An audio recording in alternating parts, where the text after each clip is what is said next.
everybody.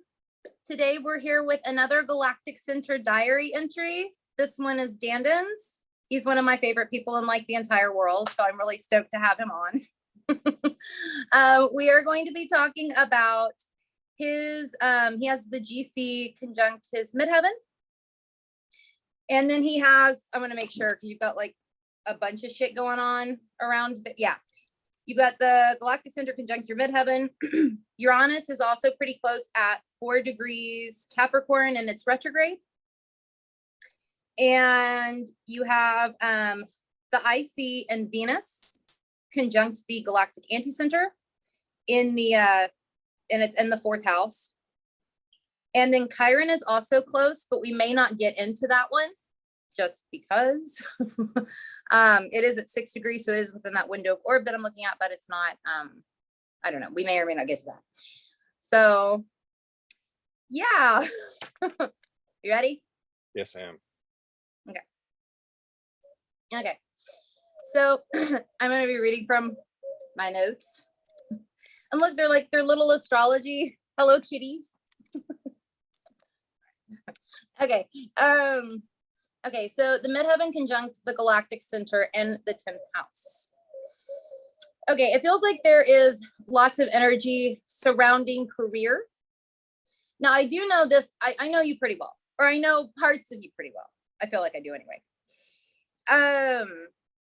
So I do know that this is true to some extent, but I guess I'm curious about how you feel about that, and about like if there's any warping or distortion or mutation or anything like that goes on with notions of career, with notions of even the highest and most idealized version of yourself, and who you want that to be, who you want to be when you grow up. Yes. Yeah, that can change all the time. And even if there's something I find that's like really static over time, I feel like I can go straight towards that, and all of a sudden I end up doing 3 totally different things that are not related. Your thumbs up. Did you just fucking do that? Did you? I did not do that. I didn't do that. That's a phantom thumbs up. And no, that's from the Galactic Center. That's not from me. That's some bullshit. You're hitting something on your I'm not keyboard. doing anything. I'm playing with this rubber band right here to deal with my anxiety with being grilled on my GC stuff. Oh shit, being grilled. Yeah, the grill center. Okay, I'm sorry. I didn't mean to interrupt you. I just saw that fucker pop up and I'm like, it wasn't me. Well, that's really ridiculous that thing keeps, anyway, go ahead. I'm sorry, keep going. Yeah, what was I talking about? Whether or not there are distortions when thinking about my career. Yeah, yeah. Like just total distractions. Like the thumbs up comes up on the other person's screen on Zoom, and all of a sudden we're talking about that, and I don't have a career. Like I know what my career is, but that instead.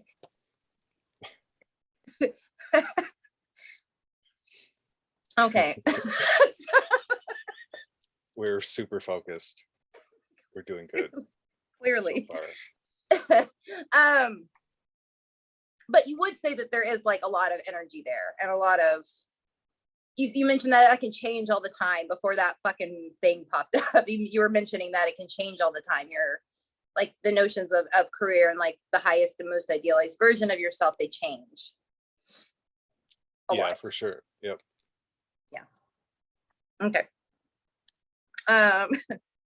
Okay, now this was another thing about and we were talking about this, and I made that video about like the GC's relation to like sex and sexuality and stuff, and like how your career might need to be some kind of like sexual release, not sexualized necessarily, though I guess it could go that way. I don't really think that's the point though. I think it's more just like it needs to, whatever you do in career, there needs to be like a sexual release to it. Yeah, I think that definitely makes sense with doing music. whether or not the music seems like a sexual release or not. It's definitely related to that same energy. If that energy is used on something else, then it doesn't end up in the music, and I know that. And so there's like, I can understand the relationship to harnessing that energy and having things that go towards my career, whether and it's like, I guess music it seems like the epicenter to that, going out into other media creations and stuff. It could go there as well. Ultimately, how it has to do with energy, like life force energy in general. But in music, I really understand it. I can really understand that connection pretty clearly. So it needs to like, yeah. No, I get what you're saying. Music like gets you off. Yeah. Yeah. Yeah. Okay. Okay. So then the GC disposes of itself like Jupiter is the planetary ruler of Sagittarius, which is where the GC is. It's in your third house in Gemini, which is actually also in the window of orb of the Galactic Anti-Center too. It's kind of wide, but it is there. We'll talk about that though in a few minutes. It seems like this would amplify their feeling like you had even more options with career. Like it makes it seem even like it could be even more changeable, even more even scattered at times, perhaps. Yeah, yep. You feel like that probably. Yeah, I think so. And maybe the Gemini energy is scattered, and maybe something to do with like Jupiter's expansion. Like even if I go way outside of what my career is, something can blur and I can like justify it by making a connection. So like those Gemini connections or whatever, and it'll connect in my mind to like, oh, I'm still doing music even if I'm doing something entirely different, or I'm still working on this world right here even though I'm doing something completely different, because I can like fit it in somehow and make some kind of connection, and it'll make real sense to me enough to like keep doing it, even though sometimes I've still been within it and sometimes it makes sense and sometimes I don't know if I'm really still within it or not. Well, it's interesting that you mentioned that, because in my notes I know you probably saw him when I said he needs an umbrella to focus everything he wants to do, because there is like, and I do know this about you. There's you are so talented and you are so creative and you have your hands in so many different things, and that definitely feels like the midheaven conjunct the GC with Jupiter and Gemini. It really, and in the third house, it definitely feels very fitting. But yeah, I think making those connections, like as long as they make sense, I mean, not that what makes sense to you doesn't make sense to anybody else, but as long as it makes sense even out, you know what I mean, like outside of yourself too, I think you can do that. I don't see why you couldn't. Cool. You're like, thank you for your advice. Now.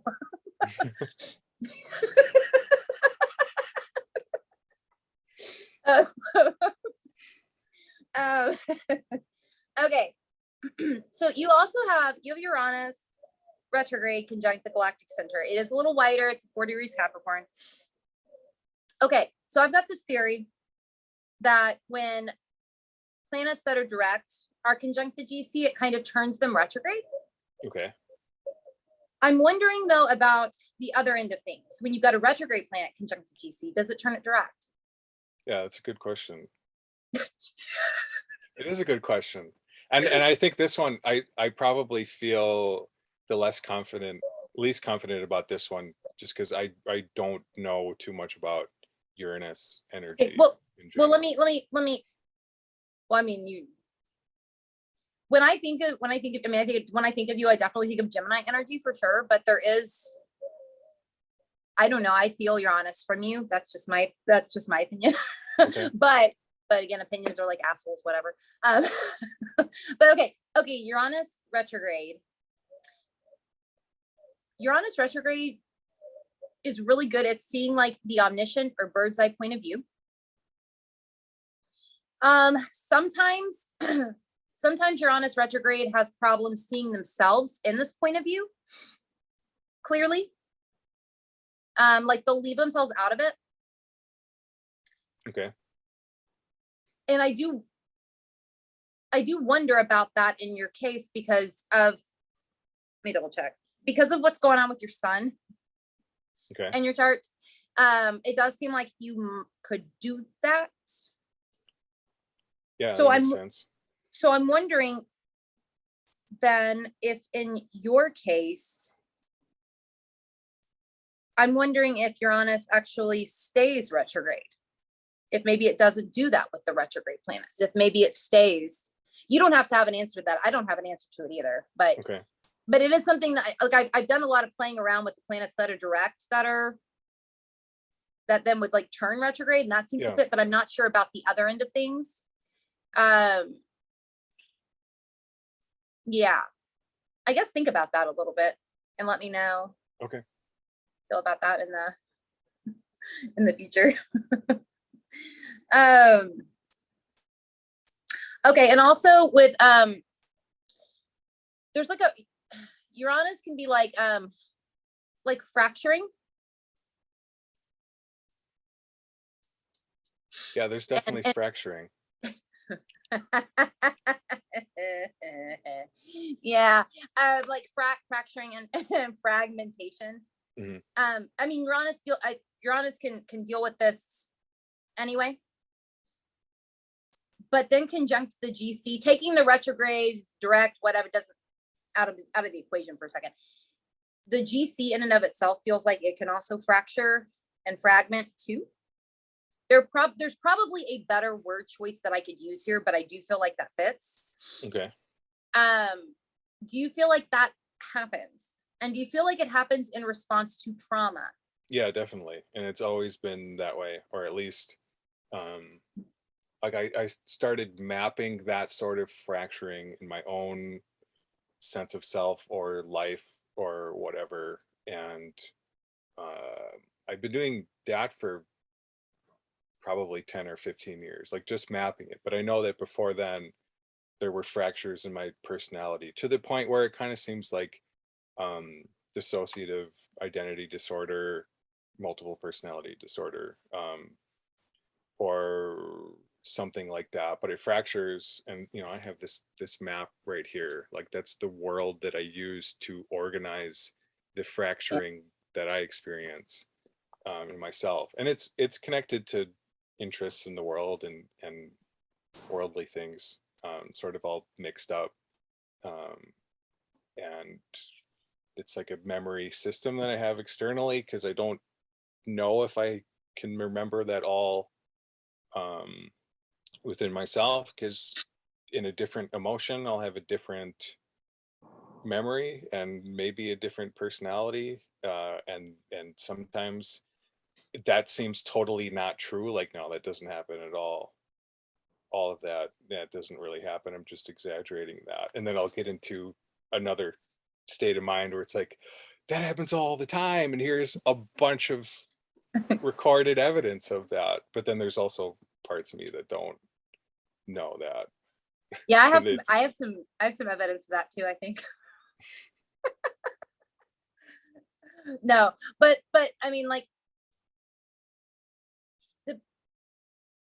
it does seem like outside of like disassociative, like identity disorder, like, but you are aware of all of this. I think so. I think more now, especially that it's mapped in certain ways, and I keep track of it, and I know that they're there. Yeah. Okay. So, but essentially that the fragmentation, the fracturing it does, and I've got Uranus conjunct the GC too. In a different way, but there definitely is fragmentation that has occurred because of trauma. Yeah. For sure. Mm-hmm. Yeah. Okay, let's go to the Galactic Anti-Center. Okay. Okay, so you've got the IC and Venus conjunct the Galactic Anti-Center. Okay, I have, is there any lack of clarity or space dust or blinding about who you are at your core? Same thing could be asked about notions of family and home. Yeah. Yeah. Sometimes I feel like I'm not here, or I'm not like actually in this physical reality, rather whether that's like some sort of just like consciousness squared, or like consciousness being aware of itself experience that anyone can have.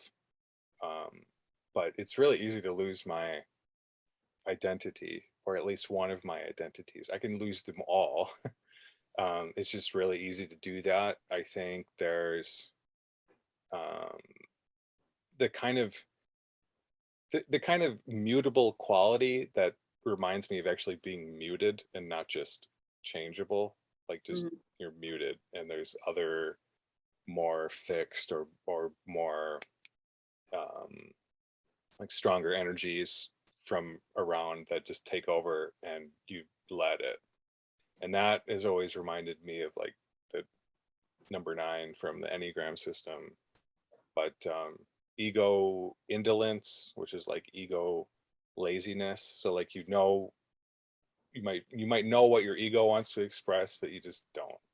And then, and maybe it's for the sake of peace or harmony or something, but then any other personality strengths in the environment from other people dominate and either come onto me, or I just like temporarily merge with them for however long that is. Let me ask you this, because you mentioned like, you know, the different parts of you essentially. Do you feel like you know the core part of you? Um See, that's interesting because I've like when I've seen or read about other people who have this dissociative identity disorder or something like it, there's like a core personality and then a bunch of like other personalities.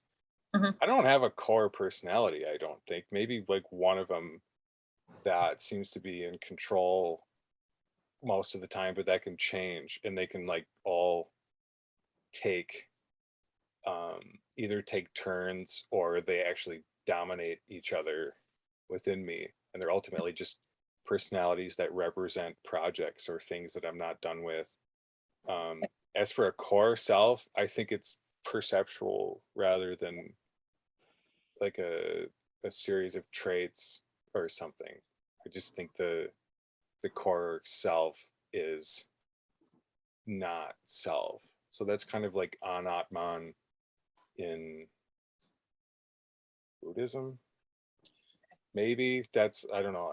And so yeah, I don't know. The core self is like, it's either entirely secret and nobody knows about it but me, or it's just not there. Maybe, perhaps.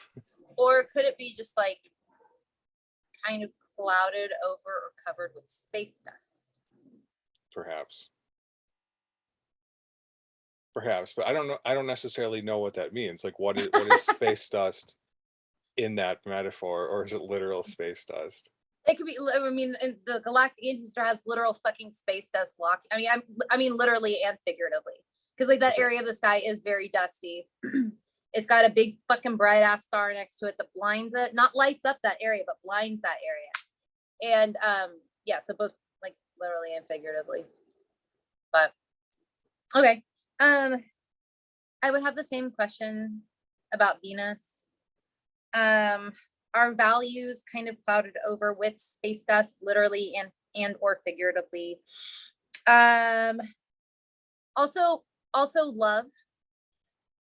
What you love, what you need to be loved. Are all of those things super clear to you, or do you feel like there might be any clouding or space dust covering those? Also, you have Taurus on the cusp of the second house. So I would be also asking about the way you value yourself at your core.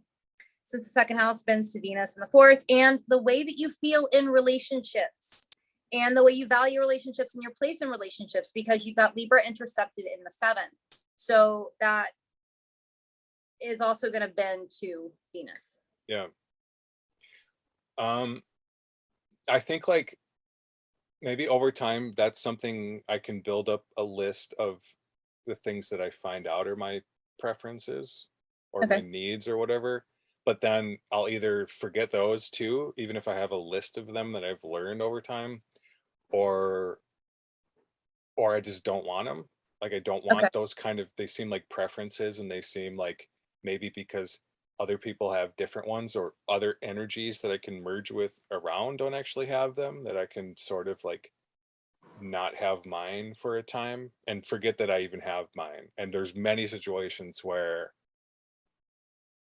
maybe it seems like I'm just vibing off the other. Like I'll just take yours for now. And that has like something, probably I can see the intercepted Aries and Libra there. You know, like Yeah. if you have, and there's like issues in one, you'll have issues in the other. If you can't assert yourself in partnerships, the partnerships won't work quite right Yeah. because you're not asserting yourself.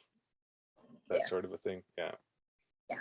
And like the concept of stuff like the self and the other is kind of blocked off or blocked off a little bit. I mean, it can be, it's not like it's, you can do shit with it, but you know, it's just not as accessible. Perhaps. But okay. Okay. The last one I'm going to ask about is Jupiter conjunct the Galactic Anti-Center. Again, this one is wide. It's at like 17 degrees. It is in that window of orb though. Also, okay, this one though I'm going to ask, because I already brought it up with being the planetary ruler of the GC in your midheaven. I've already touched on that. So here I was going to ask about the ninth house, because the ninth house also has Sagittarius on the cusp, meaning it bends to Jupiter as well. Okay. Now, this is like beliefs and stuff. And I know that you have beliefs that are well, they have a bunch of different, you know, they merge a bunch of different things, which I think is really fucking cool. I kind of do the same thing.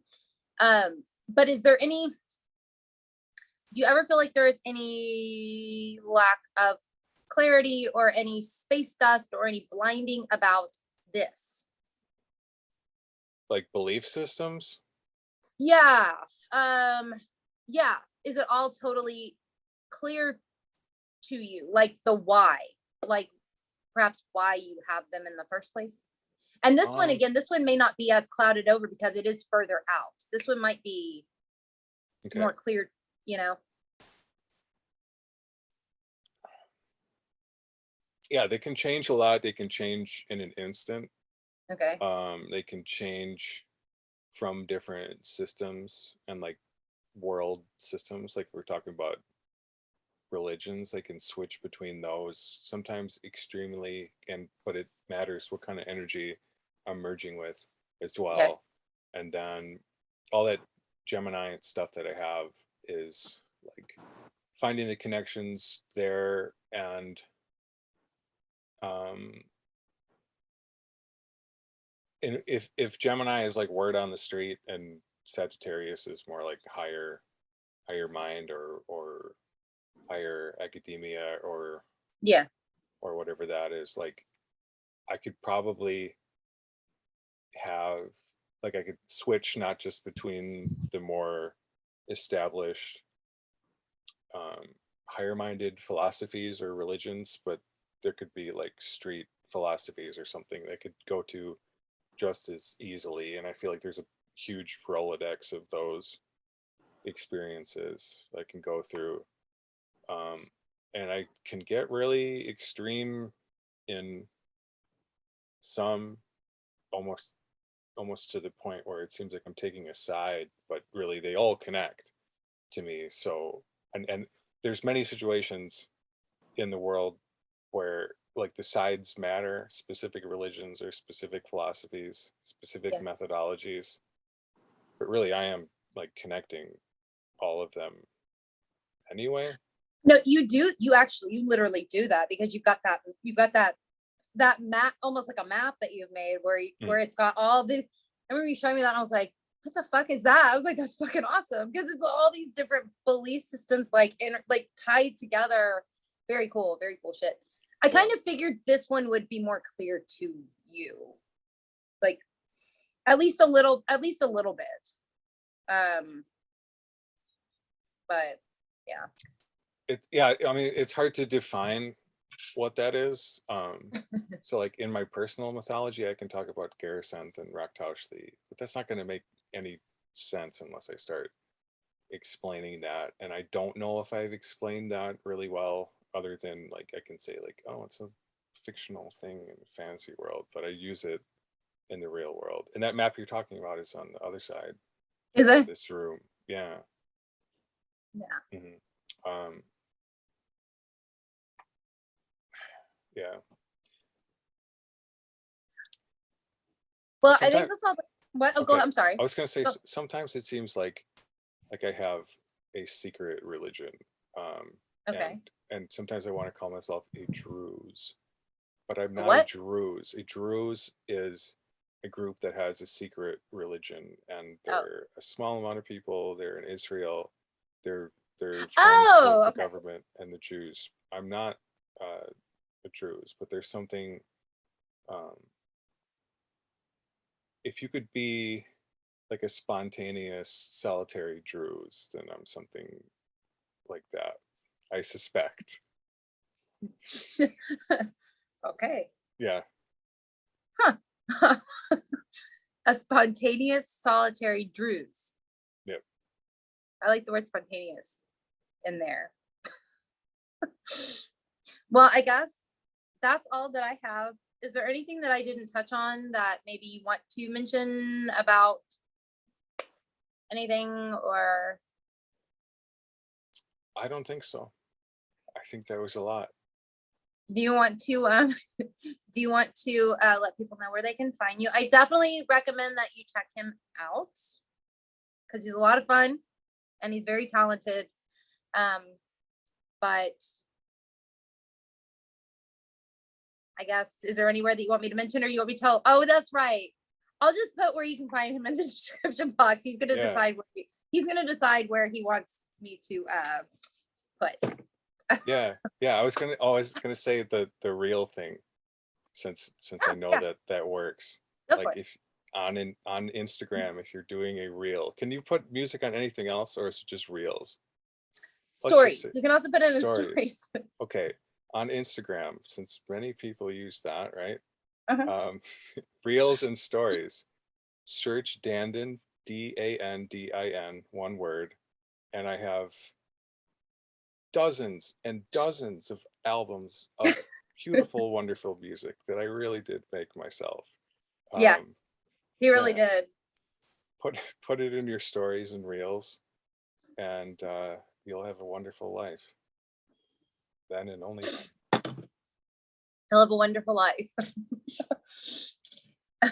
Well, thank you so much for coming on and letting me ask you questions and you answer them and shit. Thank you. This was a lot of fun. All right. And I will see all of y'all later.